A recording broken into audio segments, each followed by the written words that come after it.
Ya, langsung saja kita ke Bang Ade Armando. Bang Ade, Anda melihat hal yang samakah bahwa Bjorka ini mungkin by design dibentuk oleh seseorang yang punya kekuasaan, quote unquote? Jawabannya sekarang adalah bisa apa saja.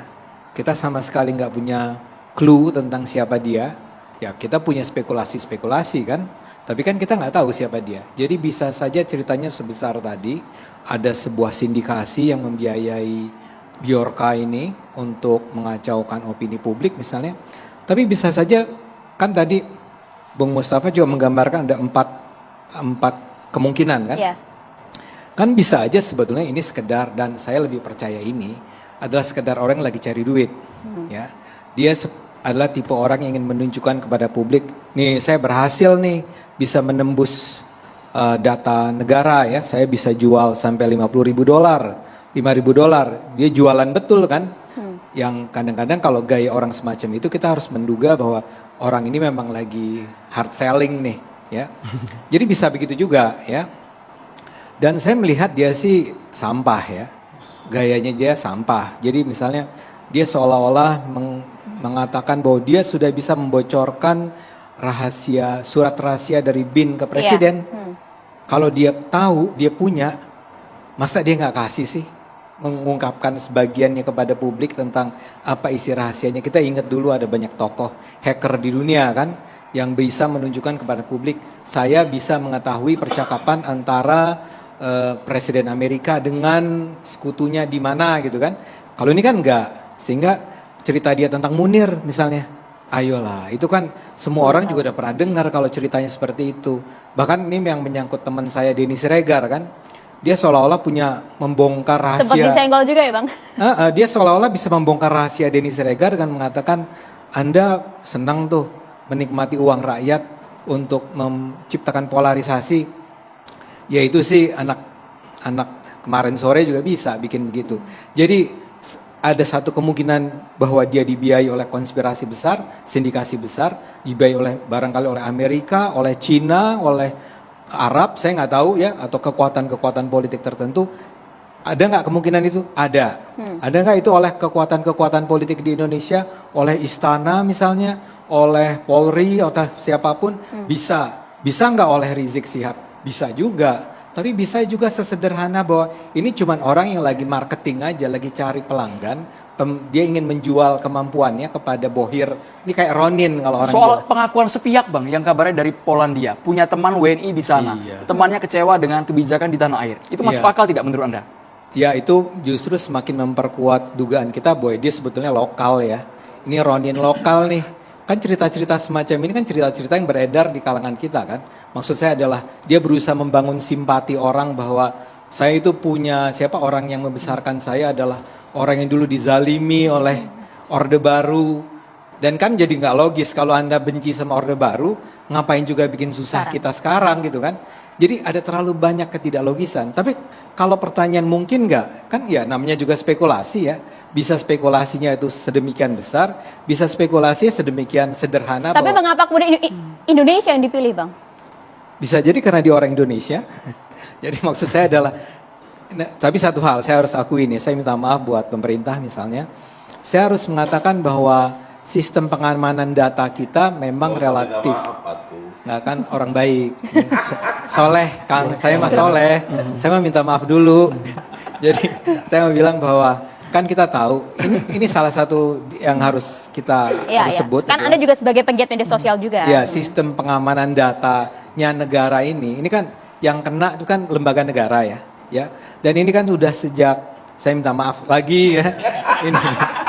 Ini kan di tahun ini aja kita udah berulang kali dengar ya, ada kebocoran data dari. Minta maaf nih karena apa Bang? Karena segan mengkritik pemerintah atau apa nih Bang sebenarnya Bang? Memang ada yang salah, nggak usah minta maaf.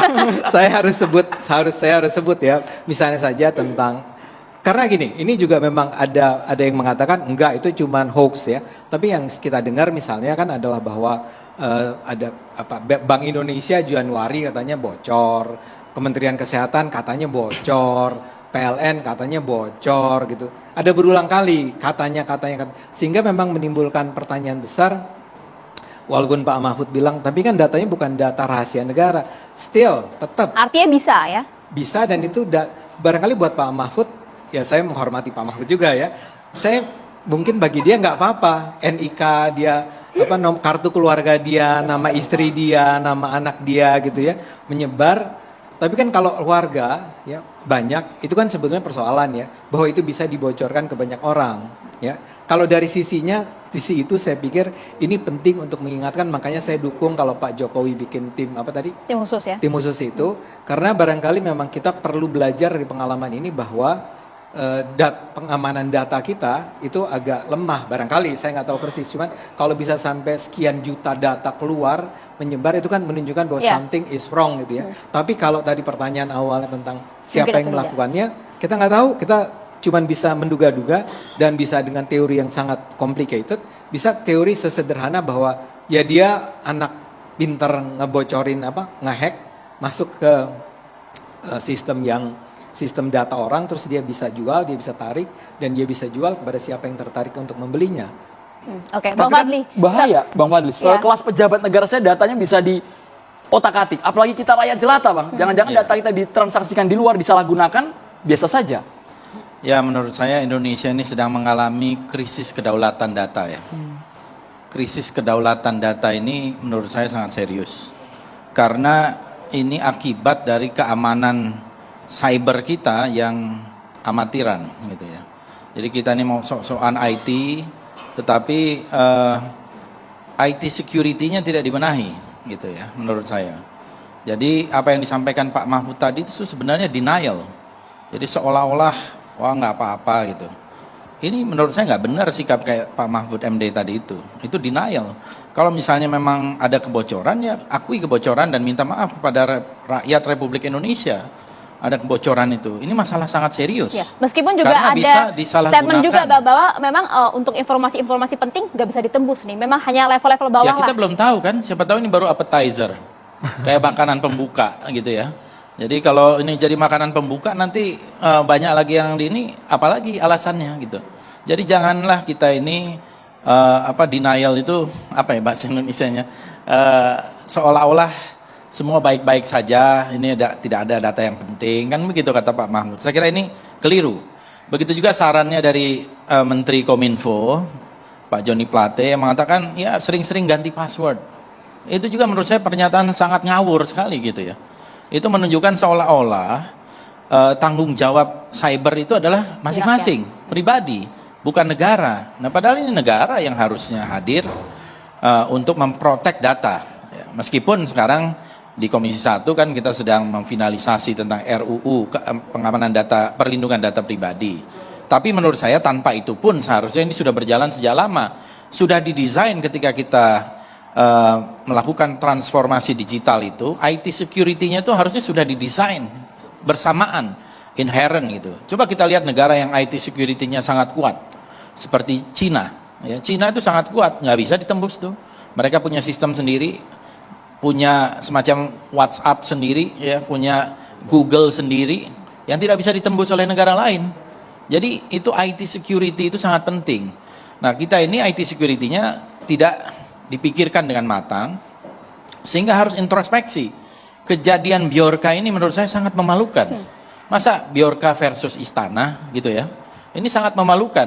Nah, ini embarrassing. Secara internasional juga menunjukkan kayak kita ini negara yang banana republic gitu ya, republik banana gitu ya, kayak negara antah berantah, terra incognita, seperti tanah tak bertuan, mudah dimasuki orang, ya segala macam tidak ada proteksinya. Kalau kita nih serius, seharusnya tidak boleh ada kejadian semacam ini, apalagi ini diumbar data-data pribadi dari para pejabat, dari institusi negara, oleh satu orang atau oleh satu kelompok ya, yang menurut saya ini merupakan satu pelecehan, satu hal yang sangat memalukan. Ya. Bang Fadli, kalau Anda sampaikan tadi ini memang evaluasi untuk kita semua bahwa mungkin saja memang sistem keamanan siber kita yang lemah. Tapi kalau begitu pihak mana yang harus bertanggung jawab atas peretasan bertubi-tubi kepada pemerintah kita? Ya kan yang menangani ini pasti satu Kominfo. Kemudian ada BSSN. Ini institusi-institusi yang berada di garda depan ya. Kemudian tentu ada kepolisian, ada yang lain-lain. Kan banyak sekali institusi yang mempunyai keterkaitan dengan keamanan cyber. Nah ini harusnya ada koordinasi, harus ada kerjasama dan mungkin Saya kira tim yang dibentuk oleh Pak Jokowi itu bisa mengaitkan itu, walaupun ini agak terlambat ya, sangat terlambat menurut saya, tetapi ya lebih baik terlambat daripada Oke. tidak ada. Tetapi ini sudah terjadi, damage-nya itu, kerusakan ini sudah terjadi. Ini menunjukkan keamanan cyber kita itu tidak bisa diandalkan. Sekalipun semuanya ditepis bang, oleh yang bersangkutan, oleh Luhut bin Sarpanjaitan, Hoax. oleh BIN, kemudian Ya kan masing-masing harus menyelamatkan diri dong, ya kan?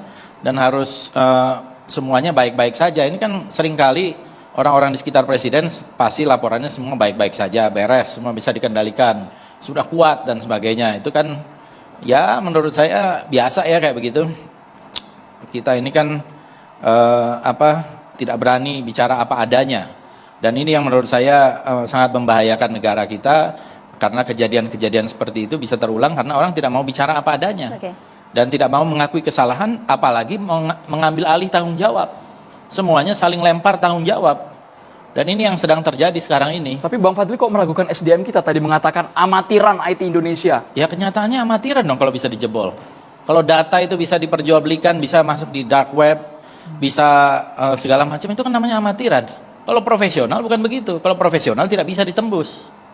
Data apakah dari Peduli Lindungi, data IKTP, data macam-macam, kan banyak sekali data yang bisa diumbar sedemikian rupa seolah-olah kita ini kayak tanpa negara gitu loh. Kita ini tanpa negara, bahkan kemudian sejumlah pihak saling lempar, Prof. Henry. Apakah sebegitu amatirannya kah kemudian sistem keamanan siber kita, Prof? Iya, kalau Fadlizon harus bicara begitu. Prof. Henry? Supaya orang-orang yang tidak suka pada pemerintah pro pada dia. Waduh, tudingannya bahaya nih, Saya Bang. tuh Gitu. bicara apa adanya. Nah, saya Bukan juga mau bicara apa Coba adanya. fakta saya dibantah dulu. Ya, apa saya mau adanya. bicara apa adanya, ya. Jadi gini, yang namanya kebocoran data. Kalau data itu adalah data, ini sebenarnya data-data yang kita lihat ini ada data-data umum. Data pribadi yang kategorinya adalah umum, bukan spesifik. Umum itu misalnya alamat, ya, nomor telepon, kemudian susunan keluarga, itu umum. Saya mau tanya, apakah kita tidak pernah dimintai data-data umum kita? Data pribadi kita yang umum. Masuk hotel aja di fotokopi KTP kok. Terus kemana fotokopi KTP? Tanya juga nomor telepon juga. Ya, itu di situ. Kemudian daftar pemilih. Daftar pemilih itu ada NIK-nya, ada nomor, nama, nomor, alamat, kemudian NIK. Karena kenapa? Kalau nggak ada NIK, nggak ada identitas seperti itu, politisi-politisi nggak percaya dengan daftar pemilih itu. KPU akhirnya di daftar pemilih itu ada namanya, ada alamat, ada NIK-nya. Nah ini kan sebenarnya yang namanya data pribadi umum itu tersebar di mana-mana. Bagaimana soal obrolan antara surat presiden dan juga BIN itu? Ada penjelasan soal ini? Ini persoalannya begini, apakah betul itu adalah hasil sebuah hacker, sebuah crack ada di situ? Ini harus ada investigasi dulu dong. Kalau kita percaya bahwa ini dibongkar oleh seseorang, saya aja bisa bilang bahwa saya mau bongkar ini, lalu saya tunjukkan misalnya data-datanya Pak Fadlizon, bisa kita cari juga bisa. Karena begitu mudahnya di negeri ini sebenarnya, tidak punya kultur untuk menyimpan data pribadi secara umum. Kita ini tadi saya webinar misalnya begitu atau seminar, itu dimintai kok alamat, nomor telepon dan sebagainya, kartu nama dan sebagainya. Dan kalau kita kredit juga begitu. Nah, justru sekarang yang harus kita bangun dengan adanya seperti ini, kita membangun tentang kesadaran pentingnya menjaga yang namanya data-data Prof. pribadi. Henry sebentar, NIK itu data umum atau data yang bersifat pribadi dan rahasia? NIK, kemudian ada nomor serial sertifikat vaksin. Sebenarnya Nomor NIK handphone juga, itu nomor pribadi, handphone. data yang harusnya adalah dijaga ya. Oke. Tetapi kenyataannya kan kita bisa melihat mengakses NIK punya orang. Bahkan Begini, Prof. kita tidak bisa menolak ketika orang lain meminta fotokopi KTP kita. Ini Oke. cara Siapa yang berpikir mau yang keliru. menolak? Saya kira cara berpikir Pak Henry ini sangat keliru. Kalau itu diminta, kemudian ngomong, ini satu bulk, ya, secara keseluruhan, kemudian dibongkar di depan umum, ada nggak konsen, ada nggak persetujuan orang itu, data itu boleh dibuka.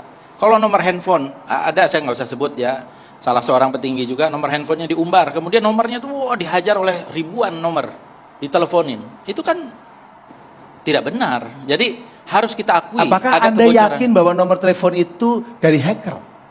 Loh, Yang kan- dia diperoleh seperti itu? Betul, karena dibuka dan sudah diakui bahwa memang ada kebocoran kan? Kan sudah diakui oleh pemerintah. Oleh Pak Mahfud juga diakui. Iya, memang ada data-data pribadi tadi ada, Iya, betul. betul. Tapi kebocoran seperti apa? Ini yang justru harus dilakukan Ya, itu kan investigasi. sekarang karena kalau namanya ada hacker, namanya hacker. Bukan, tadi Hacker tuh berarti dia lewat sistem elektronik. Itu Sistem cara berpikir Pak Henry itu. yang diakses oleh orang, oleh siapapun, itu selalu meninggalkan jejak digital. Kalau bukan hacker, siapa lagi itu itu? satu dua nomor orang di hotel itu bisa saja kalau misalnya database yang ada di hotel itu mungkin saja. Tetapi ini data seluruh rakyat Indonesia, data petinggi yang bersifat rahasia, yang data itu makanya harus ada perlindungan data pribadi ya untuk bisa dikeluarkan. Itulah. Tapi cara berpikir tadi Pak Henry mengatakan bahwa ini udah biasa. Bukan biasa, tapi tidak meloncat. Kita harus tahu, investigasi dulu. Iya, Ini ya, biarkanlah yang namanya penegak hukum itu berjalan dulu. Argumentasinya dibangun. Jangan langsung percaya dengan yang ada di medsos. Sudah diakui oleh pemerintah bahwa ada kebocoran. Iya, kebocoran itu yang di mana kebocorannya? Tanya Kan Pak begitu. Mahfud dong, kebocoran Ya, yang ada di mana? tanya Pak Mahfud dong, ada DPR kok. Oh iya, Saya kan bukan. rakyat biasa. Iya, saya katakan makanya sudah diakui ada kebocoran. Dan menurut saya ini yang harus segera diantisipasi, diakui dulu ada masalah. Jangan oh ini tidak ada masalah. Ya, kalau diakui itu kan sebenarnya kan bagian dari wise-nya Mas pemerintah begitu ya. Dia mengakui memang ada data-data tertentu yang sebenarnya harusnya tidak muncul seperti itu. Tapi sebenarnya kalau kita mau ngomong yang secara fair, data-data seperti itu tuh hal yang biasa. Tidak perlu harus hacker. Itu bisa kok mencari seperti itu. Apalagi begini, penipu-penipu itu kan banyak sekali sekarang yang telepon kita, kemudian NIK dipakai untuk kartu-kartu prabayar. Ya, mau dari mana NIK-nya? Pak Henry, mau hacker atau bukan, mengumbar data pribadi di muka umum apalagi ini institusi negara dan pejabat negara, itu kan ada satu tindakan yang salah. Dan kita mau introspeksi di mana salahnya kita. Kenapa institusi-institusi yang berwenang ini tidak bisa mengatasi masalah ini? Kan itu persoalannya. Kalau itu kita sama, kita Ya. tunggu dulu, jangan menjudge dulu. Jadi Menjudge. kita tunggu dulu, ini apakah betul ada data yang bocor, begitu kan? Karena begini, sebenarnya saya mau tanya, Ya. Bung Fadli duduk di situ itu WhatsApp tahu nggak? Apa tuh? WhatsApp, Google tahu nggak kalau kita kumpul di sini? Ya bisa tahu. Tahu kan? Ya terus kenapa? Padahal itu kan berarti kita pergi kemanapun itu adalah yang namanya data spesifik. Kita pergi sekarang saya pergi ke misalnya pulang ke mana, ke Bogor atau kemana, itu data spesifik saya. WhatsApp, Google yang ditulis oleh Susana Zapov itu mereka adalah mengumpulkan data-data kita. Oh iya, betul. Tetapi itulah kesalahannya menurut saya. Ini ada satu peristiwa dibongkar dan mungkin belum selesai. Saya nggak tahu nih siapa yang lebih tahu apakah ini akan terus berlanjut atau berhenti sampai di sini. Tapi sudah menjadi kegemparan sampai presiden sudah turun tangan. Sesaat lagi dari ditanggapi. satu orang yang Siapa namanya yang Bjorka. lebih tahu Bang Fadli zone point-nya? Kita harus jeda dulu hanya di catatan demokrasi. Bang Mardhani, Mbak Rustika, sesaat lagi kita berikan ruang untuk berbicara.